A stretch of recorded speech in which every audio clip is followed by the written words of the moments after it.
Excellent.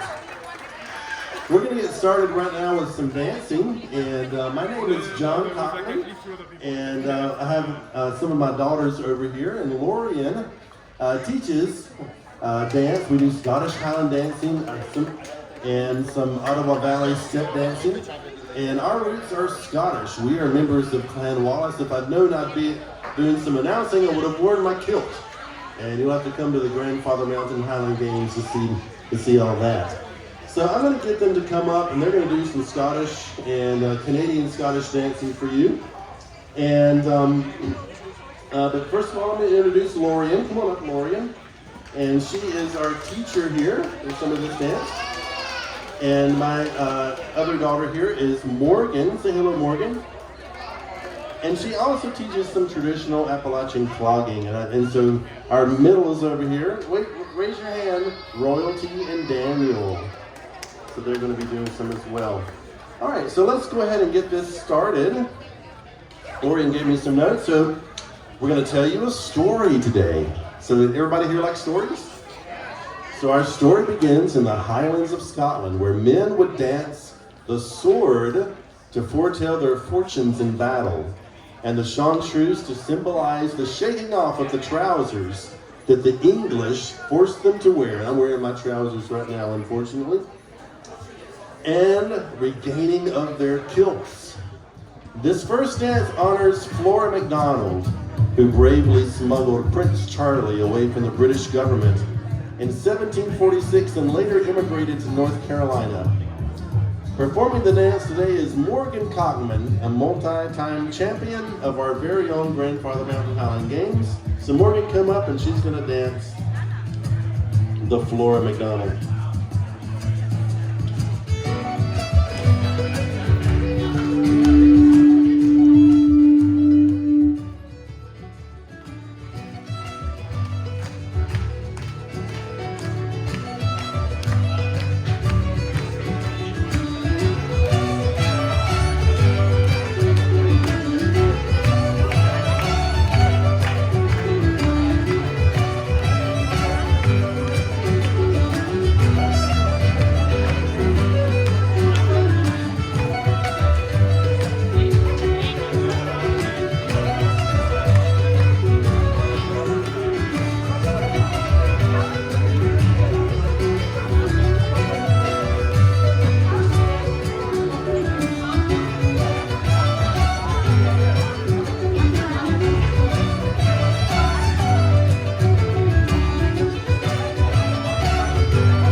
Next we have the Flora. So early in the 19th century, tens of thousands of Gaels fled their hardships in Scotland to make a new life across the Atlantic. Many of these immigrants settled in the Cape Breton Highlands of Nova Scotia, and they brought with them a mixture of Highland dancing, which you've just seen, along with the traditional Scottish country dancing.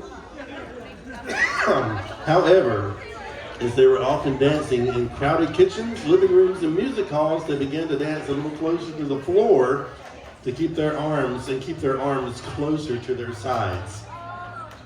They also stopped emphasizing the symbolism of the Highland dance steps and focused more on the improvisation of steps and the ways in which the hard leather shoes on a wood floor can complement the music, being played by fiddles, flutes, and bagpipes. This next tune we're going to dance is named after something you might hear a dance caller shout if you're dancing in a North Atlantic session. Around the house and mind the dresser.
I believe the most beautiful element of dance is that it is meant to be shared. No matter where we go in the world, whether we understand the language or the culture, our bodies are meant to move and make music. It's wonderful to see the ways in which language, geography, and regional personality work together to create unique musical traditions. From the valley of the Spey in Scotland comes the Strathspey, a rhythm and tune style which feature the iconic Scottish snap, made it unique to the Highland style. Today we're going to teach you two of our basic Strathspey steps so that you can carry a piece of the Scottish Canadian style with you after you leave today.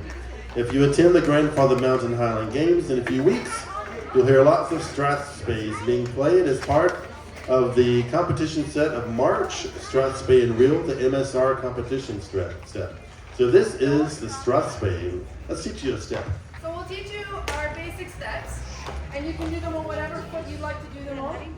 The first step is going to start by taking one of your feet and falling back onto it. So 1, 2, 3, and then do the same with the other foot. Fall back, 2, 3, fall back, 2, 3, fall back, 2, 3. Very good. A couple more times now. 2, 3, and back, forward, back, and back, 2, 3, and back, 2, 3. Very good. The step that we go right into is the more classic, basic Strathspey step, which is where you scuff with your heel. So we scuff out, we hop with the foot that we're still on, and then brush back with the ball of your foot and step in. So scuff, hop, brush, step. Scuff, hop, brush, step. Scuff, hop, brush, step. Scuff, hop, brush, step. Very good. So now you know two of our basic Strathspey steps, and you're welcome to dance them with us on this track. Go ahead.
So as Scottish and Irish immigrants moved further west into the mainland of Canada, the dance style developed in Nova Scotia alongside the old Irish Sean Nos traditions.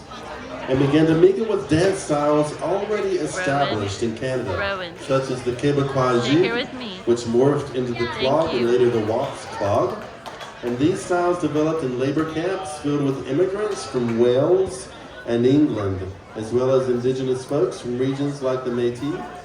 And dances would often take place in the winter, when work hours were short, and you'll see in the waltz clog the steps, the stiffness of the cold, and the stillness that came from dancers keeping their backs to the stove while dancing. So this is the Western Canadian waltz clog. Rowan, come here. Come here. Hold my hand. Come here. Hold my hand.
We have one more dance for you.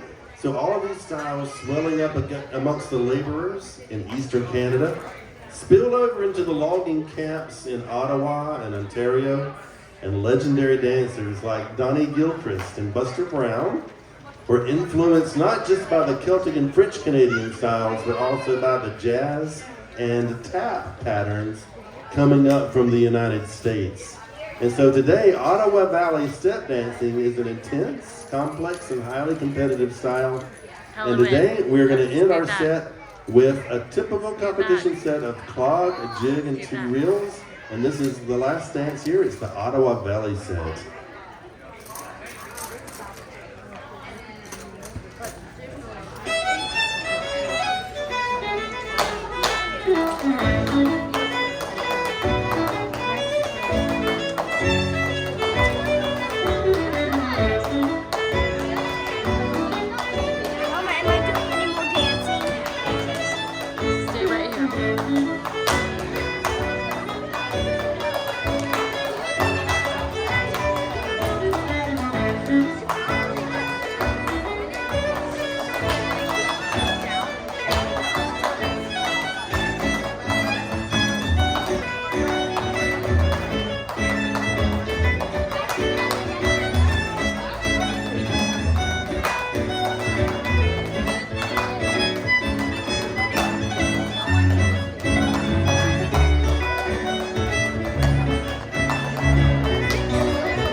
Thank you very much. That was some examples of Scottish and Ottawa Valley Canadian step dancing. Thank you all so much for being here.